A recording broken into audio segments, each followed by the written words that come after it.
Good morning everyone, welcome back to my channel. कैसे हो आप सब? आई होप आप सब बहुत अच्छे होंगे। तो सुबह का टाइम है और करीबन 10 बज रहे होंगे। मेरे कोरियर वगैरह आने लगे थे तो मैंने आध्या को भेजा था नीचे कि लेकर आओ, और आध्या इतनी ज़्यादा एक्साइटेड थी इनको लाने के लिए क्योंकि वो बहुत देर से वेट कर रही थी अपने कोरियर का। जी हाँ, मैंने आध्या के लिए और दक्ष के लिए एक टॉय ऑर्डर किया है जो कि छोटे बच्चों के लिए ही है, बहुत ज़्यादा छोटे बच्चों के लिए है। लेकिन अब दक्ष ने एक बेबी को पार्क में खेलते हुए देख लिया था, इसलिए वो जिद करने लगा। मैंने 2-3 दिन उसको मनाया कि नहीं दक्ष, तुम्हारे लिए ये नहीं है, तुम अब थोड़े बड़े हो गए हो, ये बहुत छोटे बेबी के लिए होता है। लेकिन नहीं, वो रोज़ ही जिद करता था। तो फिर मैंने इनसे बोला कि चलो बच्चा इतना ही जिद कर रहा है तो ये 3 साढ़े 300 रुपए का मिल जाएगा, तो मँगा लेते हैं। एंड आध्या और दक्ष दोनों इतने खुश हुए इसको देखकर। अब आध्या इतनी ज़्यादा समझदार हो गई है, वो ज़्यादा जिद नहीं करती है, और जब भी मैं दक्ष के लिए कुछ मँगाती हूँ तो उसी के साथ थोड़ा बहुत एन्जॉय कर लेती है, लेकिन कभी भी अलग से कोई अलग टॉय की डिमांड नहीं करती है। ये बात बहुत अच्छी हो गई है आध्या में। एंड गाइज़, ये कैक्टस है जो कि मैंने ऑनलाइन मँगाया है। ये मार्केट में भी आराम से मिल जाता है। मैंने इसे 350 से भी थोड़ा ज़्यादा, शायद 350 रुपए तक का ही है ये। तो मैंने ये आध्या के लिए और दक्ष के लिए मँगा दिया है, जो कि और छोटे बच्चों के लिए बहुत अच्छा है। जैसा आप बोलोगे वैसा ये रिपीट करता है। तो मुझे अच्छा लगा सच में गाइज़। ये इसमें सेल भी शायद है, बैटरी डली हुई है, और ये चार्जेबल है। इसके साथ एक यूएसबी केबल मिली हुई है जिसको आप अपने मोबाइल के जो एडाप्टर है उसके साथ कनेक्ट करके इसे चार्ज कर सकते हो। और इसमें म्यूज़िक भी बजता है, डांसिंग भी है, मतलब डांस भी करता है। काफ़ी सुंदर लगा मुझे। एंड बच्चों के लिए तो बहुत ज़्यादा अच्छा है। अगर आप किसी को गिफ्ट देना का चाहते हो किसी के बेबी के बर्थडे में, अगर उनका बेबी 1 से 2 साल तक का है तो, क्योंकि ज़्यादा बड़े बच्चों के लिए नहीं है जैसा कि मैंने बताया। लेकिन दोनों बच्चे बहुत खुश हुए, बहुत एन्जॉय करते हैं। एंड उसके बाद मेरे भी कुछ पार्सल्स थे जो कि मैं अनबॉक्स करूँगी, लेकिन आपको बाद में दिखाऊँगी अपने हॉल वीडियोज़ में। तो यहाँ पे आध्या और दक्ष की मस्ती शुरू हो गई है और उन्हें बहुत मज़ा आ रहा है। एंड गाइस, शुरुआत तो मेरी ऐसी हुई दिन की, लेकिन माइंड में बहुत सारी टेंशन चल रही हैं जो कि मैं आप लोगों के साथ शेयर करना चाहती हूँ, लेकिन प्रॉपर पूरी तरीके से शेयर कर नहीं पा रही हूँ। लेकिन मैं एक दिन इत्मीनान से बैठकर कैमरे के सामने आप लोगों के साथ बहुत सारी बातें करूँगी।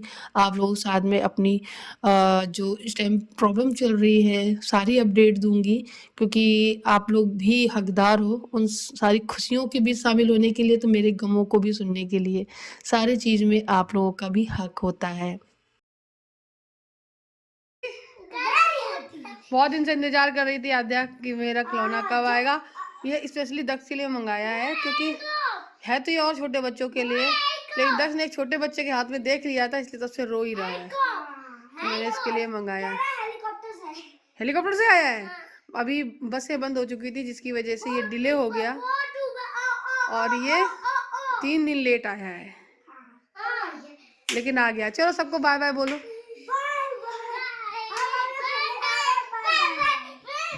दक्ष नमस्ते करते, नमस्ते, और जय जय भी। उधर कैसे कर रहा है? आज वो खुश है, बहुत खुश है।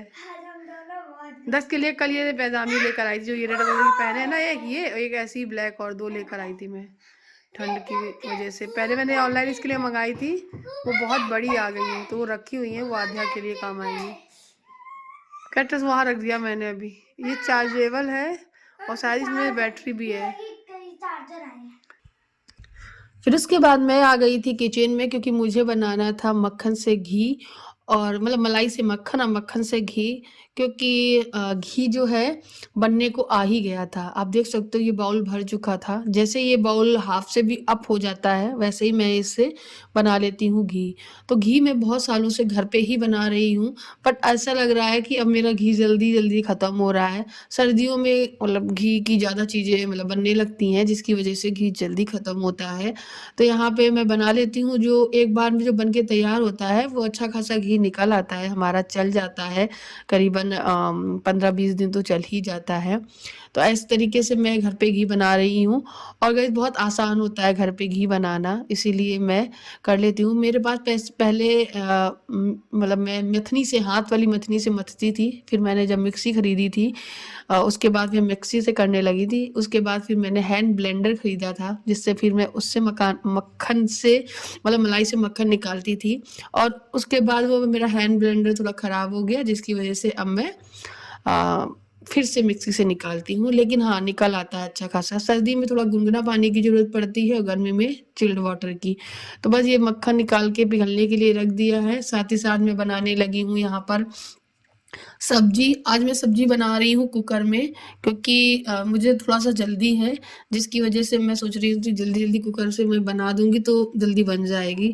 हालाँकि सच बताऊँ, जो कुकर की जो सब्जी होती है वो उबले आलू जैसी लगती है, सच बता रही हूँ मैं। लेकिन हाँ, कभी-कभी जल्दी हो तो इस तरीके से आप बना सकते हो। तो यहाँ पे मैंने टमाटर वगैरह भी कट कर लिए हैं, आलू और मटर की सब्जी बना रही हूँ। मैं जब घी बनाने लगी थी तो उसी में मेरा वक़्त थोड़ा चला गया था, तो मैंने सोचा अब देर ना हो जाए तो कुकर में ही जल्दी से छौंक देते हैं। और जब स्वाध्याय भी भूखे हो गए थे, तो छुट्टियाँ तो चल ही रही हैं। 15 दिन की छुट्टियाँ हैं, जैसे कि हर साल होती हैं विंटर वेकेशन में मेरे हस्बैंड की, और आध्या की भी हो गई हैं इस बार भी। तो गाइज़ आध्या भी छुट्टी पे है 15 दिन के लिए, यानी 15 तारीख तक। ठीक है? तो इसलिए मैं बिल्कुल टेंशन फ्री होती हूँ सुबह उठने में, वरना तो सुबह बहुत जल्दी ही उठना होता है। लेकिन आजकल मैं बहुत ज़्यादा लेट उठ रही हूँ। कभी 7:30 से ऊपर हो जाता है, कभी प्रॉपर 8 बज जाता है, कभी साढ़े 8 बज जाता है। सच में गाइस मैं बहुत ज़्यादा आलसी भी हो गई हूँ, और उठकर कभी-कभी बहुत सारी डिस्कस भी बातें करनी होती हैं, वो सब कभी-कभी घर से रिलेटेड, ख़ासकर घर से रिलेटेड ही सारी बातें होती हैं। तो मैं आप लोगों के साथ में कुछ शेयर करना चाहती हूँ। वो शेयर करूँगी। बहुत सारी प्रॉब्लम चल रही हैं, आप लोगों के मन में भी बहुत सारे सवाल हैं, जो आप लोग करते हो, उन सभी का भी जवाब दूँगी। तो ये देखिए घी है वो बन गया है, आप देख सकते हो ना? तो ये नीचे-नीचे सारा जो जल गया है वो अलग हो गया है, और ये घी निकल आया है, और यहाँ पे ये सब्ज़ी भी हमारी 2 सीटी में पक गई है। अब मैं क्या करती हूँ, इसको थोड़ी देर ओपन करके मतलब उबालती हूँ, मतलब पकाती हूँ ढक्कन लगा के, तो ये अच्छा कलर आ जाएगा। साथ ही साथ आटा भी लगा लिया है, दूध वाले भैया आ गए थे तो दूध आ गया है। एंड ये जो मैं है मलाई से जो मैंने घी बनाया है, इसको मैं एक कंटेनर में छान लूँगी, क्योंकि ठंड का मौसम है, फटाक से ये पिघला हुआ घी एकदम जम जाएगा बर्फ़ के जैसा। इसीलिए मैं इसे तुरंत-तुरंत गरम ही गरम निकाल के इस डब्बे में डाल दूँगी, ताकि ये स्टोर हो जाए। और बस इतना सा बन के तैयार हुआ है एक बार में।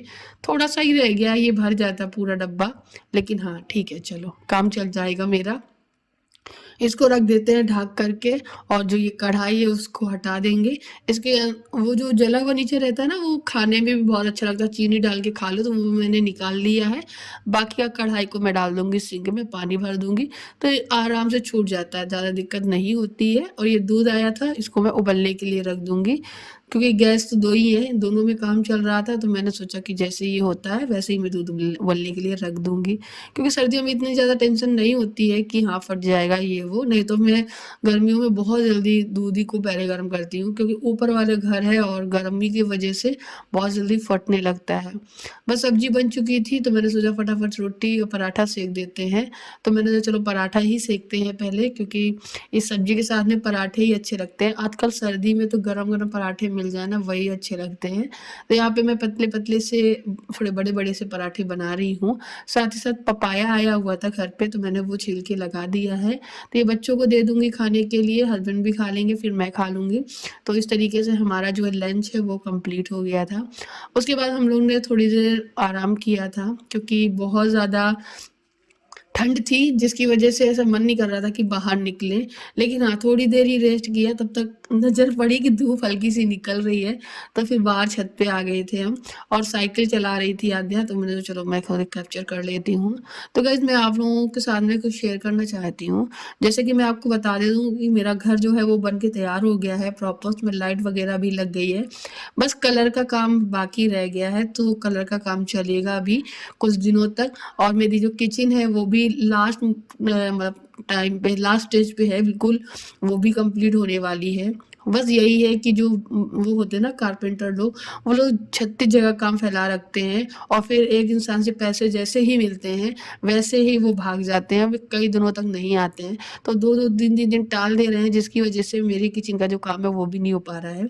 अब बात आती है गृह प्रवेश की। काफ़ी लोग बोल रहे हैं गृह प्रवेश कब कर रहे हो? और अभी नहीं करना है आपको गृह प्रवेश, और अभी मुहूर्त नहीं है। जी हाँ, अभी मुहूर्त नहीं है, मुझे मालूम है। जैसे ही मुहूर्त आएगा, उसी मुहूर्त के हिसाब से हम लोग गृह प्रवेश करेंगे। लेकिन उसको भी लेकर बहुत सारी प्रॉब्लम आ चुकी है।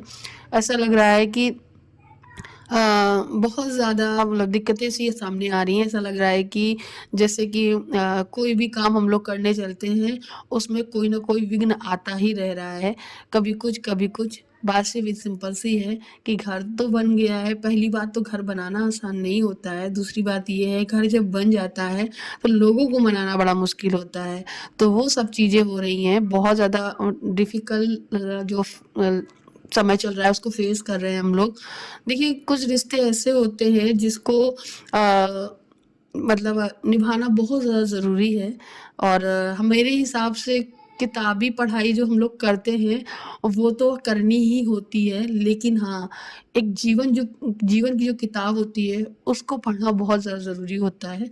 तो जीवन की किताब जिसने पढ़ ली ना, वो बहुत ज़्यादा मतलब होशियार व्यक्ति होता है। तो ठीक उसी के हिसाब से वो जीवन की किताब, मुझे ऐसा लगता है मैंने बहुत कम उम्र में बहुत ज़्यादा जीवन की किताबें, मतलब बहुत सारी चीज़ें मैंने देख रखी हैं। बहुत सारी चीज़ों को मैंने देखा है, समझा है, और मैं कभी-कभी हाइपर भी हुई हूँ, पैनिक भी हुई हूँ, लेकिन मेरे हस्बैंड ने बहुत ज़्यादा सपोर्ट किया है, जिसकी वजह से मैं बहुत शांत हो गई हूँ। मेरे हस्बैंड का स्वभाव और मेरे स्वभाव में ज़मीन और आसमान का फ़र्क है। फ़र्क ये है, मैं गरम हूँ, वो नरम है, कुछ ऐसा है। तो लेकिन हाँ, एक चीज़ मैंने बैलेंस करने की कोशिश की है अपनी लाइफ़ में, कि अगर जब मैं गरम होती हूँ, वो हमेशा ही शांत रहते हैं, लेकिन जब वो गरम होते हैं, कभी-कभी हो जाता है ऐसा कि उनको भी गुस्सा आ जाता है, आखिरकार है तो इंसान ही, तो मैं बिल्कुल शांत हो जाती हूँ, क्योंकि मैं अब ये समझती हूँ कि हाँ, कि ज़रूरी नहीं है कि सिर्फ़ तुम ही गुस्सा कर लो। तो वो सब चीज़ें हैं, कुछ चीज़ें ऐसी चल रही हैं कि जिस चीज़ में मेरे हस्बैंड रेडी हैं, किसी चीज़ में मैं रेडी नहीं हूँ। इसी बात को लेकर अनबन भी होती है, बहसबाजी भी होती है, और हाँ, बस टचवुड ये है कि एक इतनी अंडरस्टैंडिंग है हम लोगों में कि वो बड़ा विवाद नहीं बनता है। बस, नहीं तो सच बताऊँ, मतलब कभी-कभी ऐसा लगता है लाइन क्रॉस होते ही बहुत बड़ा अ, बवाल हो जाएगा और रिश्ते एकदम ख़त्म हो जाएँगे। ये कंडीशन तक आ जाती है। मतलब लोगों में आ जाती होगी, लेकिन हम में ऐसी नहीं है। तो टचवुड बहुत अच्छा है। लेकिन हाँ, बहुत विवाद चल रहा है, बहुत सारी बातें हम में उनमें हो रही हैं। बहुत टेंशन में हैं हम लोग। देखते हैं लास्ट डिसीज़न क्या होता है। हम लोग इस घर में जाते हैं रहने के लिए या नहीं जाते हैं। कुछ ऐसी चीज़ें हैं जिसकी वज़ह से हम लोग वहाँ अभी नहीं जा रहे हैं रहने, और कुछ ऐसी चीज़ें हैं जिसकी वज़ह से हमको जाना ही पड़ेगा, और कुछ ऐसी चीज़ें भी हैं जिसको पूरा किए बगैर ही जाना पड़ रहा है, और मेरे कुछ ज़िद भी ऐसी है मेरी कि नहीं, उनको पूरा ही करो, क्योंकि मुझे अपनी सेफ्टी भी देखनी बहुत ज़रूरी है। तो ये सारी चीज़ें हैं, तो कभी-कभी लगता है घर बनवा कर गलत किया है, या फिर मेरा सपना जो पूरा हो गया है, उसमें कुछ न कुछ अभी बाकी रह गया है। तो जो है जीवन भर घर एक ऐसी चीज़ है, दुल्हन के तरीके से है, नई दुल्हन के तरीके से एकदम है। दुल्हन को कितना भी सजाओ, अगले साल जब कोई दुल्हन बनता है, तो अपनी पहले वाली जो दुल्हन है वो फीकी लगने ही लगती है। ठीक वैसे ही घर है, जितना आप पैसा लगाते रहोगे वैसा ही सस्ता रहेगा।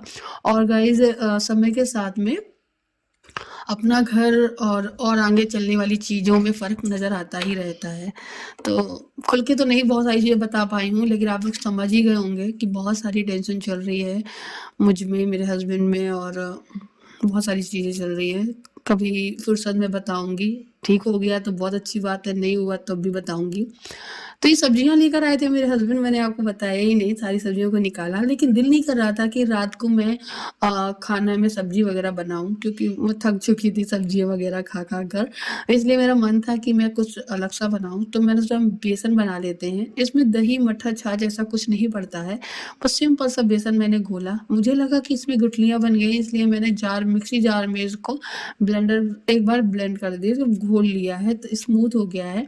पानी बेसन के अकॉर्डिंग मतलब 4-5 गुना ज़्यादा डालना है, जिससे ये पतला रहे और पकने में समय ले और गाढ़ा होते ही अच्छे से कुक हो जाए।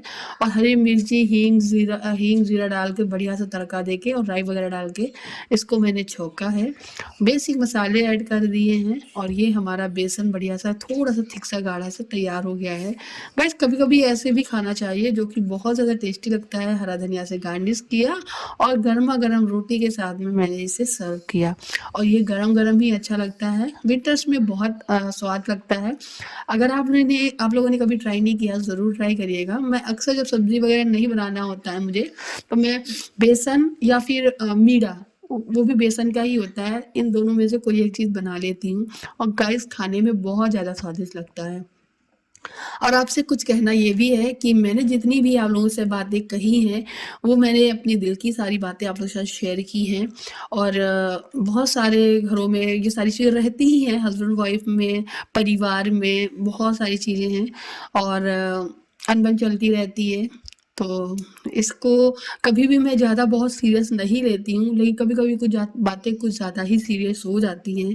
लेकिन मैं कोशिश करती हूँ कि हर चीज़ से ज़्यादा इम्पोर्टेंट अपने रिश्तों को दूँ, चाहे वो हस्बैंड वाइफ के हों या फिर माता-पिता में सास-बहू के हों या फिर मायके पक्ष में हो, ससुराल पक्ष में हो, कोई भी रिश्ता क्यों ना हो, हर रिश्ते को मैं प्रायोरिटी बहुत देती हूँ, क्योंकि मेरे लिए मेरा मायने मेरे रिश्ते बहुत हैं।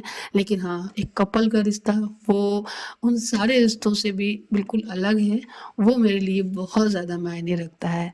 तो जहाँ-जहाँ मेरे हस्बैंड कदम रखेंगे, मैं वहीं पे उनके साथ रहूँगी, क्योंकि वो मेरा साथ बहुत देते हैं। इसीलिए कहीं-कहीं पे मैं अपने आप को गलत भी मान लेती हूँ कि हाँ, मेरी ज़िद, मेरी सारी चीज़ें गलत हैं, वो एकदम सही है। तो लेकिन दिल में और मन में एक उलझन, एक खिचड़ी सी पकती रहती है कि मैं क्यों कर रही हूँ कॉम्प्रोमाइज़। कभी-कभी लगता है कि मैं बहुत अच्छा कर रही हूँ, कभी-कभी लगता है कि नहीं करना चाहिए। लेकिन हाँ, जब मैं दिल से सोचती हूँ, दिमाग से भी सोचती हूँ, तो मुझे लगता है कि नहीं, कभी-कभी सबकी सुननी चाहिए। तो इसी के साथ इस वीडियो को ख़त्म करते हैं। आपसे मिलते हैं अगले नए वीडियो के साथ में।